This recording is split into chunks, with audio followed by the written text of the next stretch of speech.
Welcome to Gulfstream. Today, Ron Nicoletti along with Katie Stazak, and we're going to start our day as you see on our screen. If you're watching, if you're listening, sloppy main track. All the races today have been taken off the turf. We've had steady rain here, so the track is sloppy. Not raining right now, so still going to have a fun day here. The Rainbow Six will start in race number 3 today, and races 3 to 8. And there's no carryover to talk about because right after the mandatory payout, the next day they hit it, Katie. Amazing. It wasn't hit for about 27 cards or so to lead up to the mandatory payout, and then right away the next day back they hit it. Just shows that on any given day it can get done. And it was $29,000 for that one ticket, so they bet over $30,000 into it and a wedge. So we're starting anew today. As we mentioned, we've got that sloppy main track, and we have no turf racing on the afternoon. But we want to go back and show you a really nice race from Saturday. It was the Powder Break Stakes, and it was a pretty nice performance by Baffle May.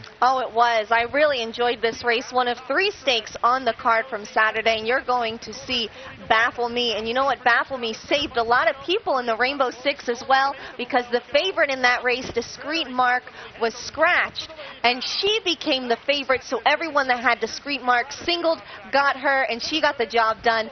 Was much the best in that race, pretty much geared down there at the end, not being urged at all. And trainer Mark Hennig said, I was concerned a little bit about the surface, but I was also concerned about Discreet Mark. She scratched, so it actually worked out in our favor. Very nice race. Well, I was watching the race, and I'm looking at the turf course. We had monsoon conditions for about an hour there, and the turf course, they weren't even throwing up clods. So this race, the turf course, can take a lot of rain. It's been amazing all winter long. Kudos to our track people that take care, our turf people that take care of it. All winter long we've run. We missed very few days on the turf. One of those being today, and it's not our fault. It's the weatherman's fault. So let's get to today's first race. It was scheduled for the turf. It's going to be 1 mile and 1/16. It's off the turf, so it's going to be run at the same distance. That's the first finish line on the main track. Fillies and mares, 4-year-olds and up, $12,500. Katie, you went with the number 10, My House, who's getting in off the also eligible list. Looks like the one to beat. Yeah, she's the main track only participant, and she's going to get in, and her form just stands out overall in this race. Finished second in her last race to a mare named Hot Coffee, who's just a top mare at this level, always runs consistently well. And the start prior, My House won by 13 lengths. She's running the slop. She's registered a second in 3 tries on a wet surface. Jockey Josie Gomez is going to stay aboard, knows the mare very well, had to put her on top when she got in. Yeah, but she was definitely the one to beat. I believe she was like 8-5 and 9-5 on the morning line there, but I'm going to try and beat her, of course, with the number 5, 5s, and 9s, and this one is making a first start. She pressed the pace. She faded to finish 6. It was against $12,500 optional claimants going 7.5 furlongs. It was on the turf. It was back on March 13th. What I like about it, the connections. Mike Petro, the trainer, he's 24% with the 31 to 60-day layoff freshening. So I just thought this was, I'd be, try and beat the number 10 in there, but the 10, absolutely the one to beat. The 3 horse in here, Princess Malia, I threw on the ticket because of that record on the wet track. Absolutely, I did as well. Put it right there in second. 5 for 7 in the money, including 3 wins on a wet surface. Yeah, that really jumps out, especially when you got a lot of horses here. And as you look through the card today, there's a lot of horses, especially in the races that will move from the turf to the main track, that either have no experience or have not run well on wet tracks. So when you're handicapping throughout the card, you like to find little gems like that where people, where horses run much better when they get some moisture in the ground. Let's go to race number 2 today, and this one is 5.5 furlongs. Their claim is they're 4-year-olds and up, non-winners of 3 races in life, $6,250 the claiming level. Scratch number 6, Forged. We both have the number 5, My Uncle Charlie, who was pretty good 2 starts back. Absolutely. Pretty good. Doesn't even begin. He romped by more than 10 lengths back on March 22nd, and I'm really think this is a great spot for him because he does his best running in sprints. Going to return to the main track after trying a turf sprint in his last start on April 15th.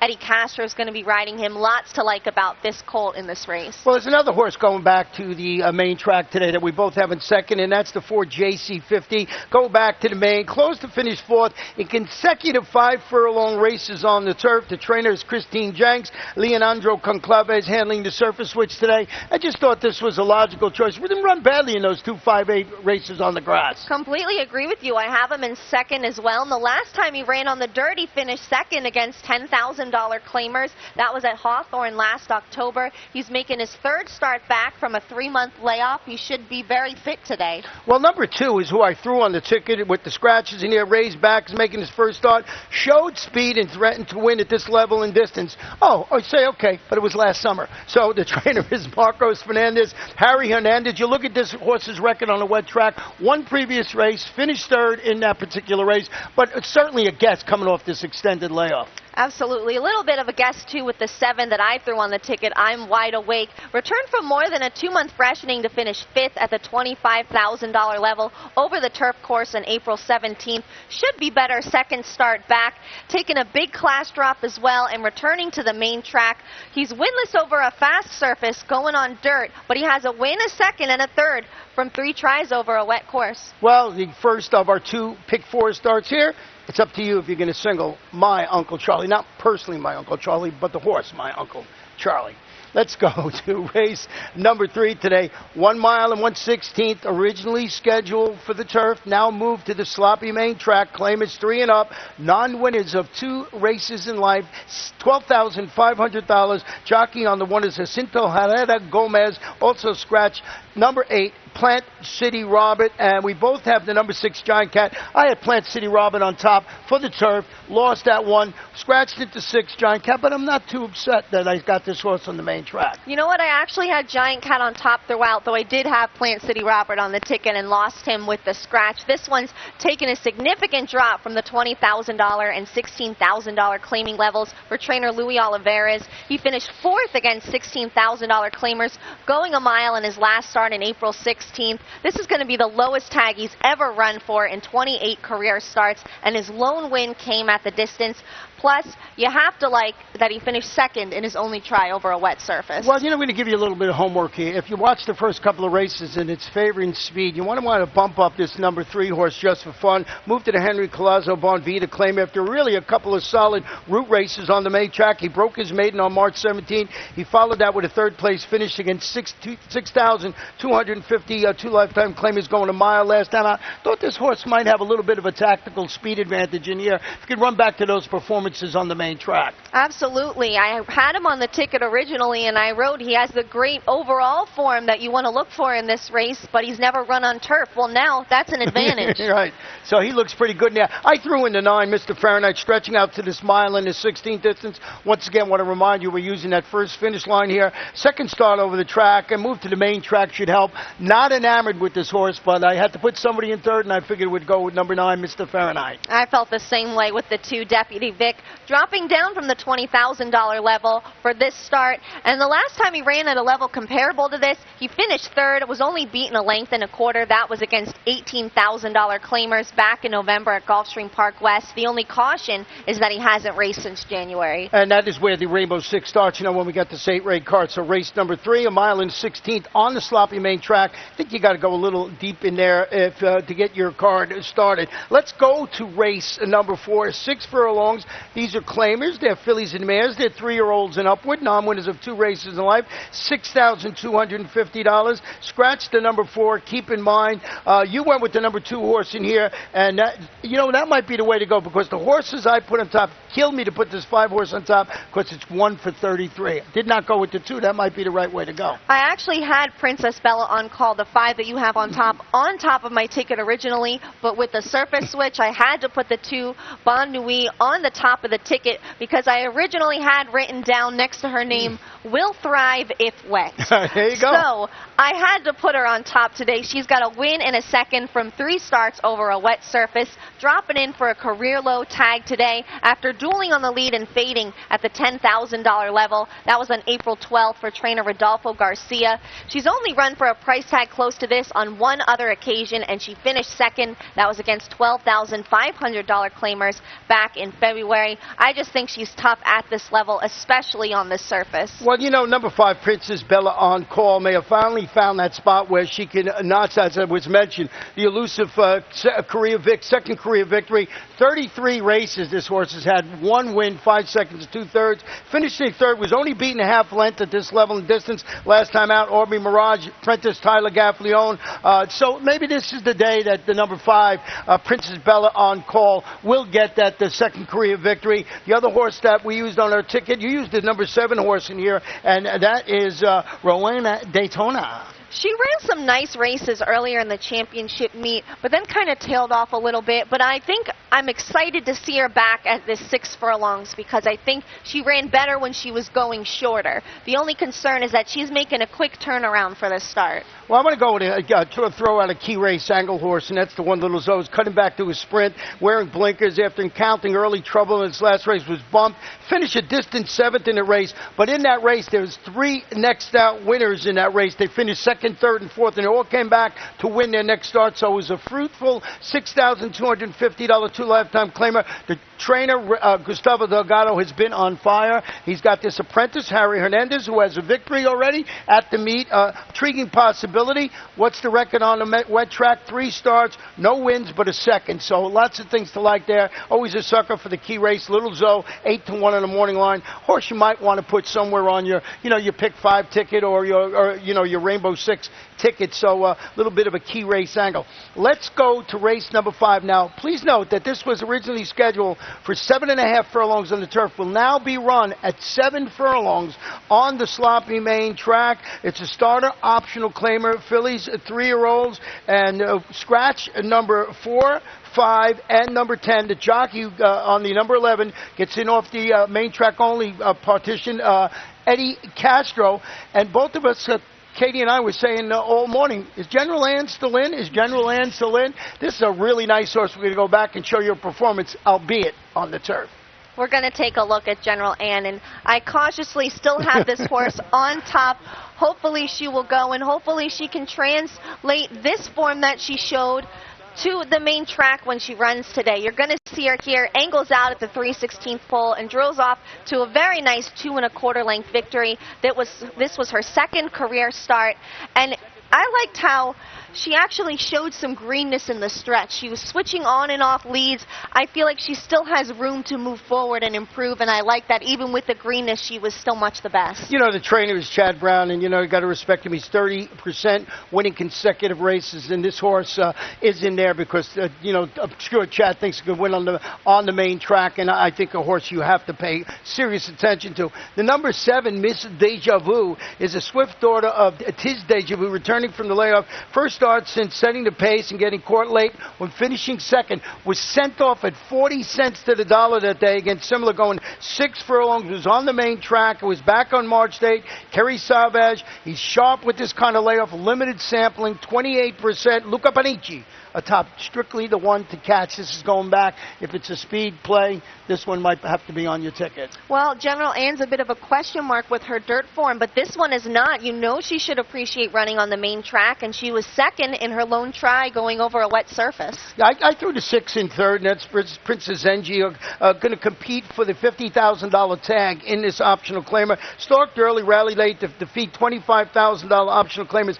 That was going a mile on the turf. I think she can end up sitting a nice trip behind the speed in this race. Wet track, that's the concern. I don't know how she can translate that current form into a performance on this wet surface we're dealing with today. I like her a lot. I had her on my ticket originally, but coming off the turf, there were some question marks, so I had to throw the main track only participant on the ticket that got in. That's Machima. She's coming off her maiden breaking victory here on February 27th. That was against $40,000 maiden claimers, and it was her first start since November. So she runs well fresh, hasn't run since February, could run very well again.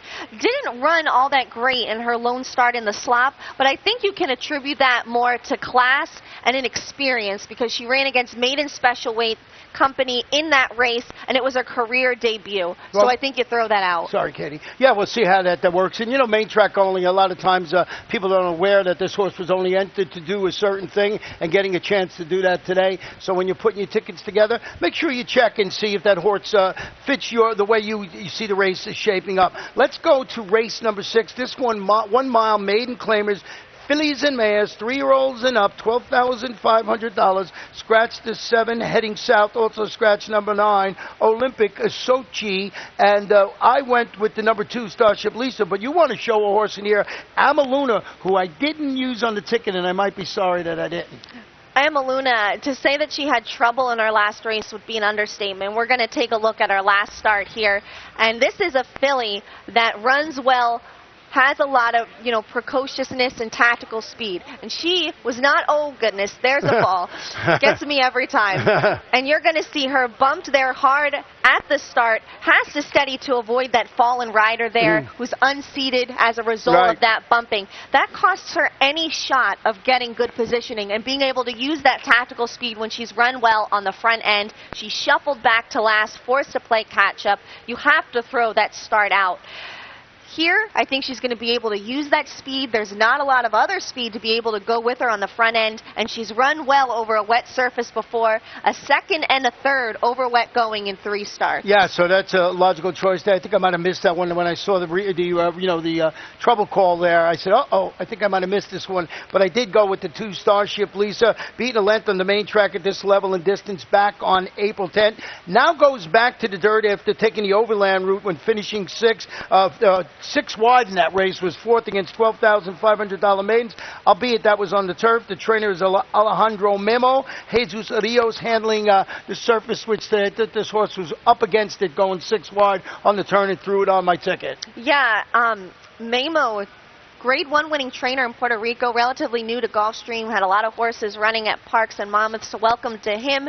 And this one, I have to like a lot. My only concern was turning around a little bit quickly for this race. Yeah, a little bit quickly for this race. And the next horse we want to talk about is the horse we've talked about earlier today, and that is the number 6. Not because of what it might do, but because of the name. I just can't quite figure out why you would name a horse. I'm sure it's a fun thing that they did it.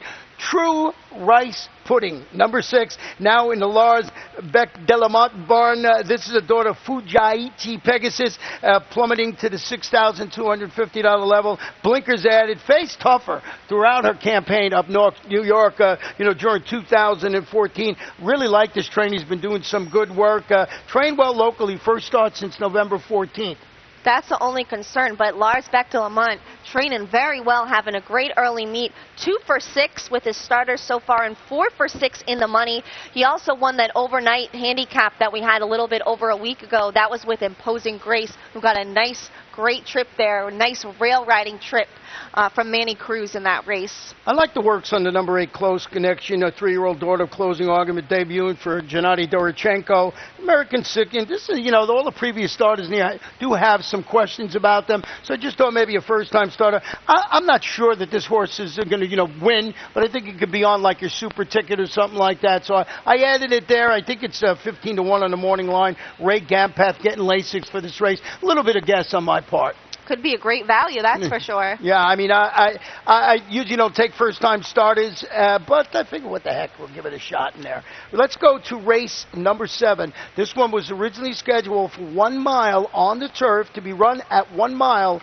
on the main track. This one claimers 4-year-olds and up, non-winners of 3 races in life or a race since October 29th at 6 months. Scratch the 2, the 4, and the number 6. I left the number 3, Active Madness, on top of my ticket, dropping into this $30,000 condition claimer, facing tougher both here and up at Tampa on the turf. It's a son of Active Duty, beaten only 2 1/4 lengths. Go back a little bit from the recent Grade 3 Miami Mile winner rerun. That was back on February 25th. 5 lengths in the turf, $75,000 turf classic. Classes up perfectly in the spot. Look at its record on the wet track. 2 starts, 1 second. I think this is the class of the field. I love the company lines have been keeping it, but has shown the ability to run on a wet track, but I would have loved this horse. This was my best bet when it was on the turf. Lots to like about Active Madness. I ended up cautiously leaving Tiger Berman at the top of my ticket, but after I saw Active Madness's record on a wet track, I really questioned that decision.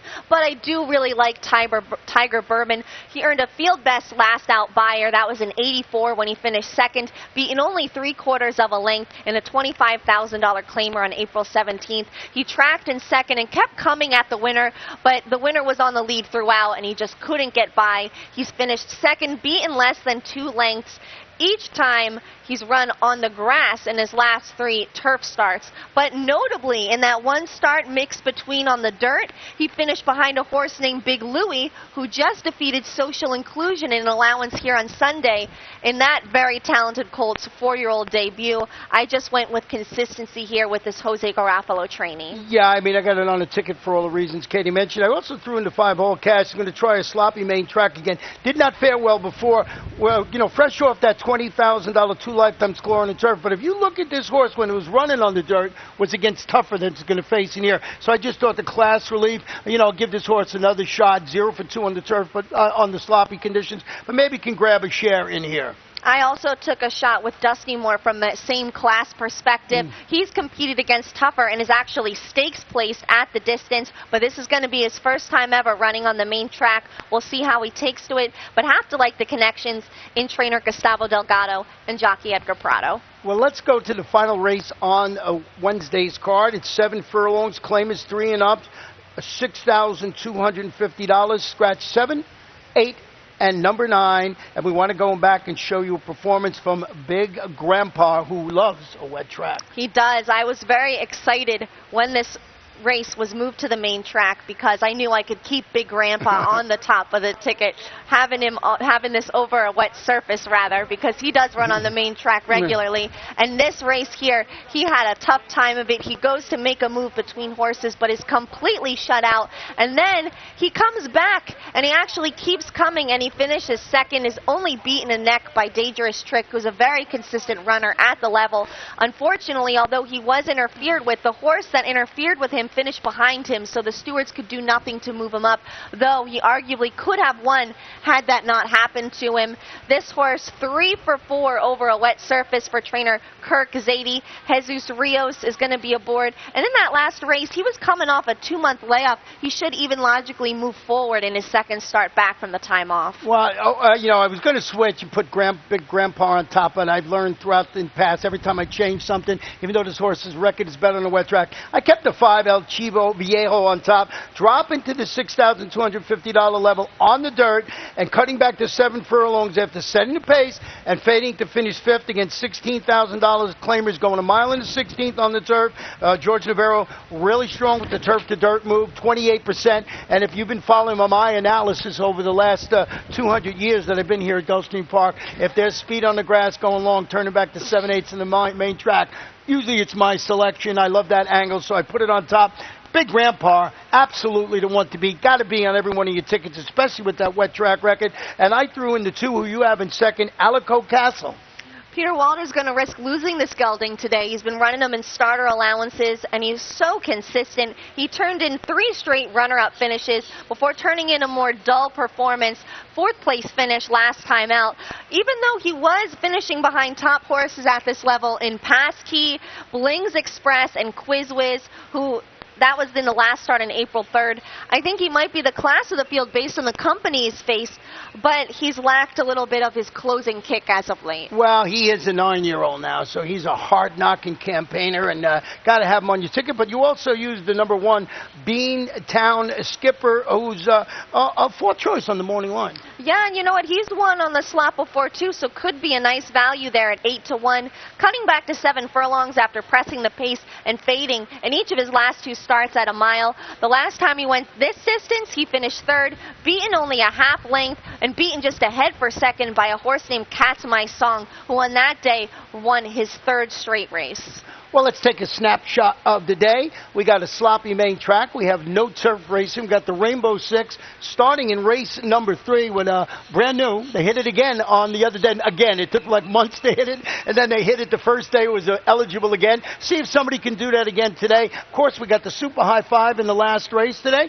8 races on the card. Should be a fun day. It should be a fun day. You know what? We may be off the turf, but it's not raining, so yeah, could be a great day. You never know in South Florida. It could be raining 1 second and beautifully sunny the next. That's the beauty of living here. I will take it over the snow and the cold any day. Good luck, everybody.